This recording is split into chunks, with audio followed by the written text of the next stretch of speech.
They just fly, like you said, they just fly around you. Hi everybody, welcome. I'm Michael. I'm a landscape architect and environmentalist, and I'm here today at Flamingo Road Nursery with John, the sales manager, and we're going to go over a bevy of butterfly attracting plants. So, you ready to dig in? Let's go!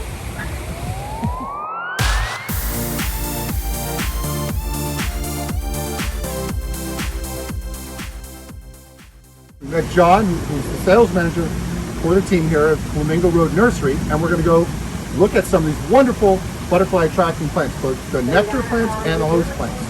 So, one of them that we both like, we're going to start with coontie. And as you know, as John and I were talking about, is that this is the host plant for the Atala butterfly. In danger, but now making a roaring comeback. Highly recommend you guys use this or consider this. It's a Florida native. And John, have you noticed any of the Atalas coming to your? Absolutely, we have Atalas, which you're absolutely right. We found that there was not a lot of them, and all of a sudden we stocked up on the coonties, and we had it continuously, and they come, and all of a sudden it's the most wonderful thing in the world to see when they arrive. If you were to pick on nectar plants, which one would you say is affordable for bringing most wide ranges of butterflies? Well, I would go with the milkweed. I know that that's just for the monarch. But it's a 2-for-1. It is. It's a 2-for-1. It's the host plant, but it's also nectar for many different Absolutely. butterflies. So, you know, and we sell so much of that because it's so popular and so easy. And for the monarch butterfly, this is it. This is home. This is where the mother butterfly just absolutely comes and lays her eggs. We have lots of people that come in and just watch the numerous butterflies that come all over. We also show them how the eggs are laid on the bottom of the leaf. Take the plant home and you will have the butterflies in your yard very quick, because those caterpillars will come. And when you see all the leaves disappear, here's my girl. She always likes to come around and say hello. They just come around. I know, it's just amazing. And what's great about the milkweed, and earlier John was mentioning to us, is that the milkweed is so cool in that you have a host plant and you have a nectar plant. So you get a 2-for-1 when you purchase this plant, and that you can not only will the monarch enjoy the nectar from the milkweed, but other butterflies will as well. So that's a great, a great twofer, as I like to say. But it's just a wonderful plant. But one thing people need to know is, don't worry when these get eaten to the ground. If you do a very successful butterfly garden as a host plant, the monarch caterpillar, and you've seen some of our pictures of the monarch caterpillar, they get quite big. They can eat these leaves and stalks. Like Absolutely. But that's what they're supposed to do. And they do that. And so what we here at the nursery talk to our clients about is that when they eat that down, we go ahead and cut it back about 6 inches deep. You can see these are cutbacks already. Yep. So these are cutbacks and regrowth. You can see over here Fantastic. The stem where these are cut back and regrowth. Okay. Right. So at my house, my wife is a butterfly aficionado, and so I just want to let you know, I get a call, honey, can you bring home a few more of the milkweed? Honey, I need some more milkweed. So we have 150 1-gallon milkweeds at my house. And so I have them in a rotation where I have brand new cutbacks, and they're over there by themselves, and I have them in a different portion of the garden. And the other portion of the garden, I have the ones that are growing up and now the new growth, like this. Sure. And then I have the ones that they're chomping on. It's always a challenge for her because the butterflies don't care. They will lay their eggs on the new growth over here on these ones. So her job is to transfer those caterpillars over to the larger plants. Right. And so what a joy, going out in the backyard and seeing 20-30 butterflies. And the caterpillars are so beautiful. They won't hurt you. You just have to be gentle with them. And they have these 2 little black antennas that will flick on them, and sometimes they'll reach up. They're just a joy. Just be careful when you move them. And then that's a wonderful thing to do, because it is a struggle, and don't feel bad. That's part of nature. If you notice yours being eaten down, and that's wonderful advice John mentioned. I've never mentioned to do that. I never even thought of that. It's so cool to do almost a layering of where you're cutting your plants at certain levels, because I would just try to overpower the monarchs with numbers, sheer numbers, and then plant coontie and other plants to hide it as it goes down, and the plant would bounce back. But if you have them growing at different levels, you're going to be able to control it a little bit better. You're going to let the plant kind of rebuild its energy because it's been eaten by the caterpillar, But that's really, really cool. I'm going to definitely thank you for that advice. And welcome. everybody, I think that's awesome advice from John but I think more than one milkweed, if you're going to go and put one in your yard, one is great, better than zero. But I think that to buy several of them because the monarchs are endangered. And it's very important to do what we can. And I think even though we're not on the migratory path, I consider Florida Noah's Ark until we get that population back where it needs to be. Anyone that we can have here, and I've done some studies that they are actually able to now reconnect and that they can find, because you don't want to break nature's cycle. But our video unfortunately had cut off earlier, but there was a wonderful story John mentioned, and if you can tell us what you witnessed living in California with the monarch. Living in California, I was in awesome. the San Francisco Bay Area, and I was introduced to a very nice festival that took place every year, and that was in Pacific Grove, California, with the Monarch Butterfly Fair. And what a wonderful thing. Now, this was back in the 80s, the late 80s, and on the news, the weathermen would say, they're on their way. And I didn't understand what they were talking about, but they could see this huge dark cloud come over the Pacific Ocean, and it was leaving Canada or northern Washington, and it was heading. Pick up with radar. In radar, it was so big they never knew what it was. That's and incredible. all of a sudden they go, this is a monarch butterfly cloud. Wow. And so you get there, and I'm getting goosebumps talking about it, and you stand there, and they just light all over you, and there's millions of them, absolutely millions of them. And to say they have lots of milkweed in Pacific Grove. They have all their native milkweeds and growing, and that's one of the things. And it was just such a beautiful thing. Nice little butterfly house here that we. Oh, you want to zoom in? And we do that because the population, of the butterflies from the time the eggs are laid and they become caterpillars to going into chrysalis and then emerging as butterflies, there's only 5% of them. Tend to survive. Right. So this way here, we were really, really good, and we can get 99 to 100% because we don't have any of the predators coming in, and it's a wonderful, wonderful experience for children and for adults alike. Right. And we just love it. That's great. And another plant, if you rotate over here, is another plant that this is the giant milkweed that the monarch will also be attracted to. And these are really, when you are looking for plants, you want to look for plants that look like this. Super healthy. You want to make sure there's no roots that have shot out of the ground because that's an issue. You want to look for, now on some plants there'll be insects that eat it, or it could be the caterpillar.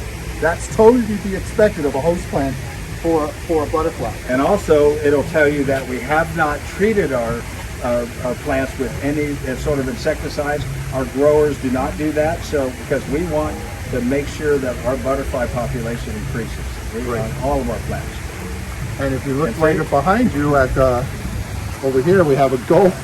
We have a few gulf butterflies flying around. There's a monarch, and this here is John. Is this is the non-native? Oh wait, look, here's a caterpillar. There we go. And this is the host plant for both the zebra, I believe, and golfwing, the Gulf fritillae. Fritillae. And there's the gulf that keeps. If you rotate over here, you'll see the gulf coming right around John. He's circling you like you said. Awesome. How cool. Just for you today. Wow, that's great. This is Butterflies Restaurant Row.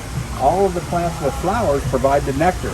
So it is amazing. You can see some skippers over here. Yeah, there's a skipper right there. The and monarch keeps dancing around. Yeah, but I think that might even be the queen. The queen. It's not even the monarch. Yeah. Oh, okay. And so My eyesight is shot. That's because they are so similar looking I know. to me. Yeah. But so anyway, I'm just used to them. She comes and visits me.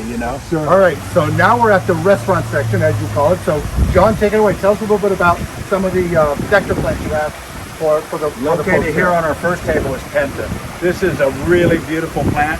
As you can see, these are in 1 gallon containers. They're maybe about a foot tall. They're going to extend themselves to 2 feet and 2 feet wide, and just color flower after flower. The butterflies just fly to this. They love this. This is I say it's the middle of the road. It's like fast food for them. They come and they hit on them. Yeah, it's because it has this tubular shape. It allows the proboscis to go in there. One of my girls is going to visit us she's coming back soon. Come here, get there over here. Go. Come on. Get They over here. look at they just fly, like you said, they just fly around you. But just ready to burst out with new flowers here. Look at them all coming up.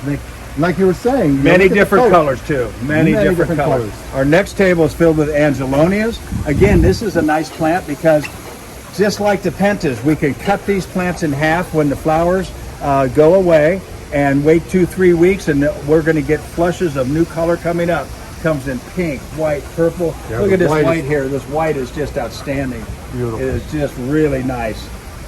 Bees love it. This is deep purple. lavender, purple. This is deep purple. love That's it. lavender. Yeah, this is beautiful deep purple. Beautiful. Nice color. We get over to our next table here, and we get into Mexican heather.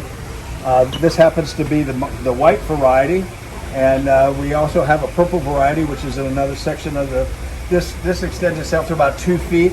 Flowers almost all year long. The time. Always flowers. On I this love using this as recommending this to folks for their garden because it will tend to reseed, and it's a perennial. You know, it's a tough plant. It doesn't get too tall, but it loves to flower, and you get a benefit of not only getting the color, but you get the butterfly plant. Oh, here's a medley. I almost moved it over because I saw the Angelonia, and then I said, wait a minute, here's some Lantana. Well, one of the growers just put some of the stuff together, and so we love this. We mentioned earlier, this would be a great plant for an apartment.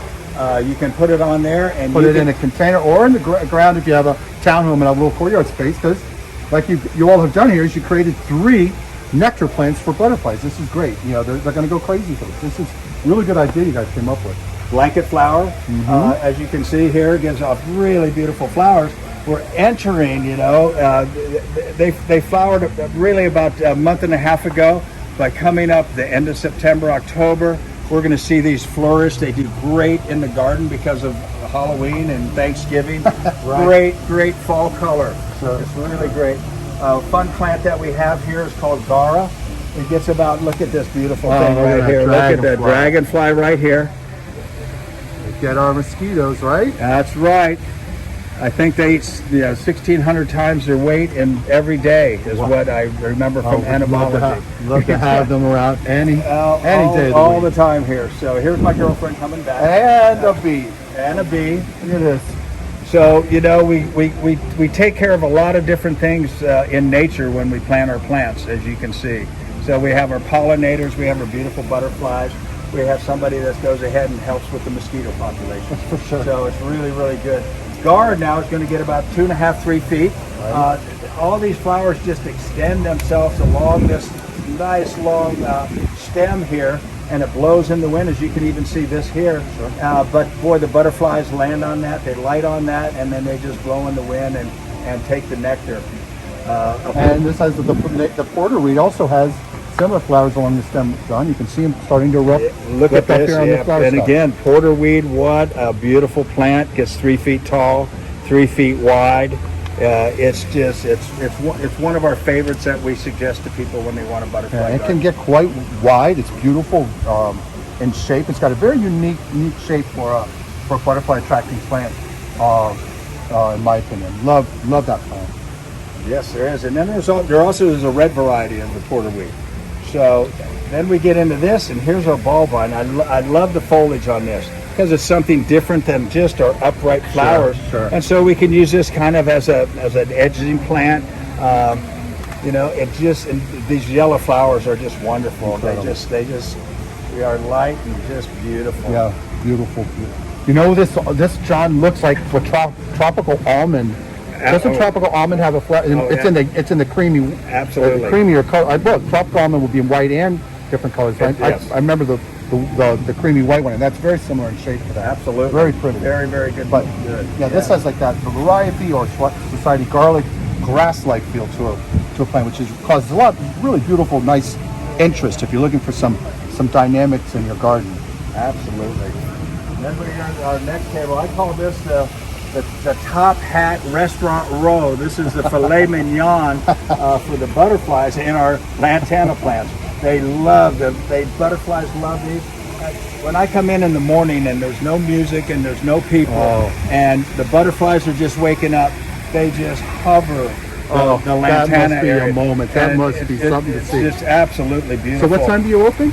We open at 8, but I get here around 6:30 in the morning. I don't know if I may show up one day, 6:30 if I could I think you should. I think I you would should. love to see that. That would be so cool. I think you should come and visit me, please. So you can see we have purple, white, multitudes of colors here, multicolored in the yellows and the reds. One of my favorites is right behind you, John, is the native, the Lantana depressor, the yellow variety depressor. That one, just a great, Take a look great at that plant. flower. And that flower, I mean, that yellow, that's one of my favorite colors in yellow. Like you can get that like in your hibiscus on their Isn't that beautiful beautiful? mural. If you all look up there, that yellow is this is one of my favorite colors in yellow. Almost as much as the yellow tababia tree. Oh, isn't that? You know, yes, you're right. that's stunning. But this is like, I just go crazy for that yellow color. It is absolutely beautiful. gorgeous, as it said. So then we get some upright growing lantanas that are available out there. They can do 2 or 3 feet high, and we also get these in where they're made into trees. Yeah. They're wonderful, wonderful. Nice, yes. Different uses of how plants can be. You know, a nice little shrub or a little tree in the garden. It's just beautiful. Beautiful. Here we have some variegated milkweed, which you don't see a lot. You know, so one of my growers, growing some variegated milkweed. And we've sold a ton of it. This is kind of the end of the crop. How long has that been on market? Because I have never used it. So. No, it's been on market only a short period of time, but it is just it's a nice favorite for people who have butterfly I gardens. thought you were putting like a Warnecki in there. No, the no, Casino. It looked like because it's got that green and white look. What I love you all about the nursery industry is what they constantly bring to the market. It amazes me because as long as I've been doing this, I keep finding newer and newer varieties. And it's just amazing because it enhances your plant palette for your garden. I love the salvia family because each and every leaf has a different fragrance to it, you know. And some of these this one I think is called pineapple sage, you know. This is all the sage family. Yeah. So we get the Victoria, which Almost as strong as, I know mint is different. Mint has a very strong, very strong scent to it. But you know, even Lantana to me, the leaf has Lantana has a very distinct. strong. I don't know if some people like it or not. They either like it or they don't. Yeah. It's there's no in between usually. Okay, I'm going to put you on the spot. You have to pick a scent of a flowering plant in Florida because I know you've been to many different places. Your favorite scent of a garden plant that you like? Okay, there's 2. All right. One is sweet almond. Okay, the sweet almond which bush, is a butterfly attractor. which is also another one. And I put it over where my gardenias and my jasmines are. You just said mine. And I put it on the corner because you walk by and it permeates the air around it. Okay, so the gardenias are more where you have to grab it and smell it, and so as are the jasmine. And when I get to that jasmine and one called Grand Duke, it comes out in a small little white flower that looks like a little white rose. And for me, it's over. It's over when the fragrance comes. You nail it. Those are awesome. And when you mentioned gardenia, for me, that's what my mom got me into gardening and understanding that. Like, what is this? And this unbelievable olfactory, I think is what your nose is, like that, the ability to pull in those scents. Lang Lang's another tree that's really amazing with Chanel No. 5, the perfumes made from, but that's great. I really appreciate that because it's interesting for folks to know, you're definitely focusing butterfly centric on this video, but I love to get the experts in the field also what they like so that you could also add other richness to your garden, not just color and helping the insects, but also something that helps someone else to enjoy their own garden. Absolutely. That's great. I like it that you're talking about other senses, because we see sight, and that's a lot of what we do. Texture, and we talk about all of that with the plants and the leaves and the texture, different colored greens, and all of those things play in. But boy, when you use the smell sense, you walk in and you go, oh my goodness, what is that? Yeah, and it is a wonderful thing. When I was young and didn't know much better than I should have known better, I designed for some clients. They wanted a lot of scents, and I went with quite a few night blooming jasmine. Only needed one for the entire neighborhood because they are that powerful, y'all. So it's always good to reach out to someone at a garden center or in LA or someone who knows a lot about plants, so that you can put them in your yard, but also put them in part of your yard where you may get those southeast breezes. I like to put the gardenias on the southeast side of the home, so because in the summertime the breezes will come through. Our plants tend to want to flower from spring through summer, and then you take those scents in. If you open your windows in the springtime, you're going to get that benefit. So Anyways, you all, we're back to the butterfly. I just wanted to, you know me and my ADHD, I jump from one That's to a great. another. That's a great aside, by the way. Oh, I love it. So here we go now, and look at these different types of salvias that we have. Incredible. We have this. Look at this absolutely Yeah. wonderful one here Yeah. that has these really dark, almost black It's like, yeah. buds, you know. Yeah. And then these purple flowers. There's one that's called black and blue. This is Armistead. So you know they're just fabulous. Yeah, you don't. It's like you get this a lot in nature, but these dark ones, you know, there's some growers who are doing orchids and that come out, but it's very rare. And this, you know, only like the black magic Thai plant sometimes has, but it's so burgundy. This is beautiful. You know, it's like it's so different. And it will get 3 feet tall, 3 feet wide. It is Nice. just spectacular. Super Spectacular. Okay, so and then here's another one that has a little pink scent to it.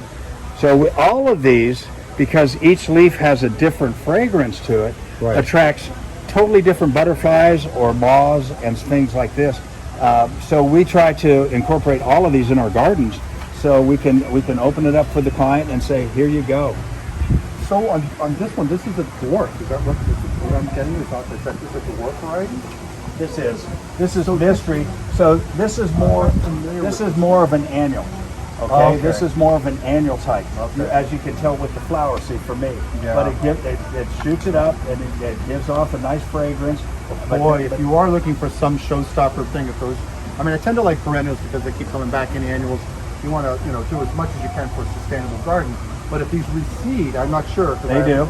Then you tend to have that plant coming back. Absolutely. All the Soil is right. But I love how this forms a tabletop for those of you who want to do something on a mound or something like that. You can get this very beautiful carpet that comes through. This is very interesting. This is just so much fun, but this has a little bit of that juxtaposition of a little bit more control that the plant is doing itself. You're not trimming it to do this. The plant is just growing this way, and that's really, really, really nice. I really like that. And let's look at the last one down here. I think this is more of a repeat of the what we had. Well, here we go. So here's one with blue. And this one gets also those dark, they call this the black and blue. Wow. Okay. And then these nice. beautiful, beautiful bluish lavender type blooms. Wonderful. Butterflies. And I see the butterfly bush down here, right? The purple? Yes, we have the Buddleia, the Yeah. butterfly bush. Yeah. Beautiful. This comes in I want to say it comes in a white. It does come in a white, A comes white? in a pink also. Do you know which one would flower more robustly? I thought the purples tend to, The purple, that's why we buy mostly the purple. Yeah.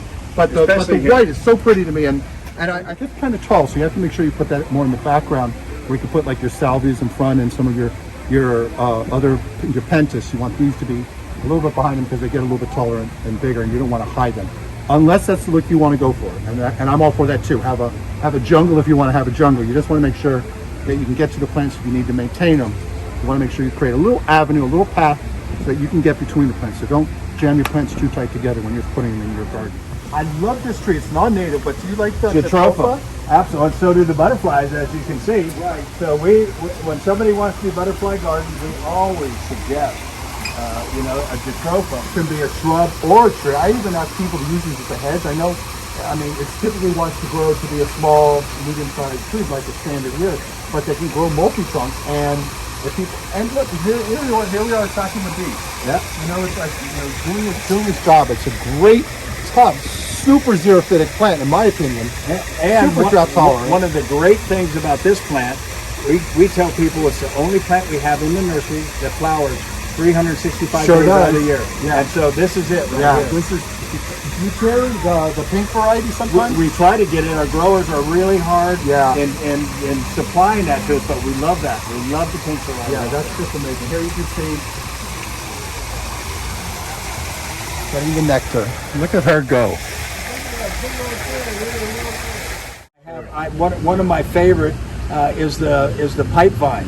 Oh my goodness, Oh, the yeah. pipe vine Yes, is just yeah, an incredible, and then we can start getting into the swallowtails and those kind of Yes, butterflies. yes. The wild lime, unbelievable. Wild lime is the only one is like that. Is like you have to be strategic because boy, those thorns are almost like bougainvillea to me.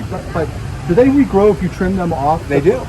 So you got to be strategic with the wild lime. But it's just a great plant. That's the host for that. Swallowtail. Swallowtail. Thank you. But Is it for the giant swallowtail as well? It's the giant swallowtail. Giant swallowtail. yes. It's the giant swallowtail.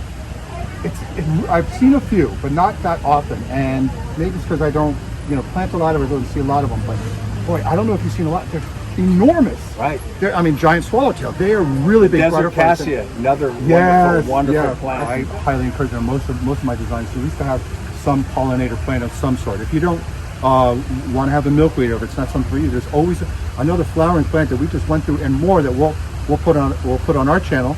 But I also want to promote John and his channel. And John, your name of your channel is? I just started. It's John the Plant Guy on YouTube. Awesome. So please come visit me. And you can also let me know what interest you might have, and I would love to be able to talk about it, because if I don't know it, I'm going to probably have a story about it somewhere in my 45-year career here in the plant world. So when you come and you find discrepancy about what I recommend and what John, I would go to John's channel, because it's been so eye-opening for me, and I can't thank you enough for taking your time. We'd love to come back, if it's okay with you and the team here, to do a whole tour of your nursery. And if that's all right, we'll come back on another date. I would welcome you to. This time of year, what you're like, I'm going to promote the nursery a little bit, because we have an outstanding fall festival coming up. You haven't even seen it yet, but I have a tree-lined, quarter-of-a-mile native oak tree, and it has grown together, that we do a hayride through for the kids. We have scarecrows on the trees, and we have a scarecrow contest. We have thousands of pumpkins that we get from Ohio that come here. And blanket flower will be in bloom too. Absolutely, blanket flower will be in bloom, and the kids get to paint the pumpkins, and it's a fun, wonderful thing. But I want to again thank John for all of his help here today. It's been awesome. Thank you so much. Really It's appreciate been fun for me, and thank you, everybody. And get in touch with us, or go to John the Plant Guy and talk to Michael. See, look at that. If you found value in this video, hit the subscribe button and the notification bell. We post weekly. Thanks. As I tell people, I'm not real quick. I have attention deficit disorder, so this is great.